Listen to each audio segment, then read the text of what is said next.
Hello guys, welcome back my YouTube channel help of मेडी में। तो आज हम बात करेंगे डाइक्लोफेनिक टैबलेट के बारे में। तो आज हम बात करेंगे इसकी कैटेगरी के बारे में, कुछ इसके ब्रांड के बारे में, क्या इसके यूजेस होते हैं, क्या इसका साइड इफ़ेक्ट होता है, साथ ही इसकी क्या डोज होती है और इसके क्या प्रिकॉशन होते हैं। दोस्तों, डाइक्लोफेनिक टैबलेट एक प्रकार की non steroid anti inflammatory drugs है, यानी कि NSAIDs, जो कि एक प्रकार की पेन किलर होती है, यानी कि दर्द निवारक टैबलेट होती है। ये दर्द और सूजन के दौरान रिलीज होने वाले केमिकल मैसेंजर को रिलीज होने के से रोक देती है, जिससे पेशेंट को काफ़ी आराम मिलता है।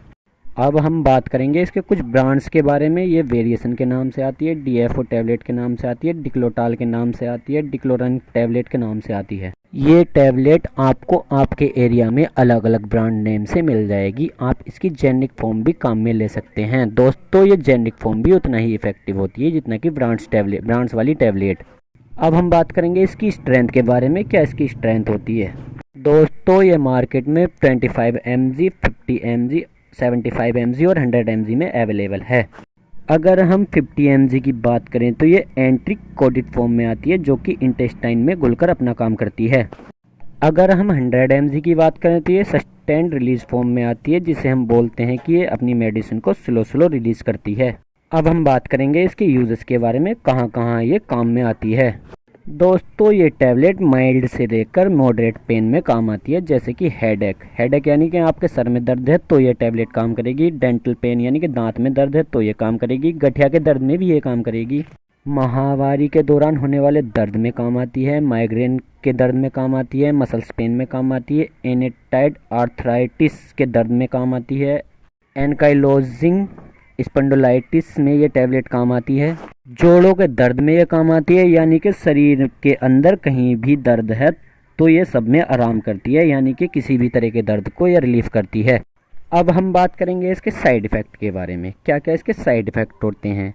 वैसे इसके कोई ज़्यादा साइड इफ़ेक्ट तो नहीं है, पर कभी कभी किसी पेशेंट को इसके साइड इफ़ेक्ट देखने को मिल जाते हैं, जैसे कि स्टोमच पेन, पेट दर्द हो सकता है, वोमिटिंग, उल्टी आ सकती है, डिजीनेस हो सकती है, GIT के अंदर ब्लीडिंग हो सकती है, कब्ज हो सकती है, दस्त हो सकते हैं। अगर किसी पेशेंट को इससे अलग कोई साइड इफ़ेक्ट देखने को मिलते हैं तो वह इस टैबलेट को खाना बंद कर दे और तुरंत अपने डॉक्टर से जाकर मिले। अब हम बात करेंगे इसकी डोज के बारे में, क्या इसकी डोज होती है। दोस्तों, अडल्ट को हम ये 50 mg की टैबलेट TDS यानी कि दिन में 3 बार दे सकते हैं खाना खाने के बाद, और 100 mg की टैबलेट दिन में 1 बार दे सकते हैं खाना खाने के बाद। दोस्तों, एक बात और बता दूं, इस टैबलेट को हमेशा खाना खाने के बाद ही लेना चाहिए, या कभी कभी मिल्क से भी ले सकते हैं, यानी कि आप इसको दूध के साथ भी इस टैबलेट को ले सकते हैं। अब हम बात करेंगे इसके प्रिकॉशन के बारे में, यानी कि इसको लेने से पहले आपको क्या क्या सावधानियां रखनी चाहिए। अगर किसी पेशेंट को एंटी इन्फ्लामेटरी ड्रग्स से एलर्जी है तो इस टैबलेट को ना लें। अगर किसी पेशेंट को एब्डोमिनल और इंटेस्टाइन में अल्सर हैं तो वह भी इस टैबलेट का यूज़ ना करे।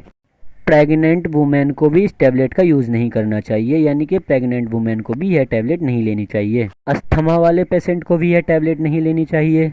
अगर किसी पेशेंट को हार्ट और लीवर से संबंधित कोई प्रॉब्लम है तो इस टैबलेट का यूज़ नहीं करना चाहिए। ये वीडियो केवल जनरल अवेयरनेस के लिए हैं, इसलिए बिन डॉक्टर की सलाह के इस टैबलेट का यूज़ ना करें।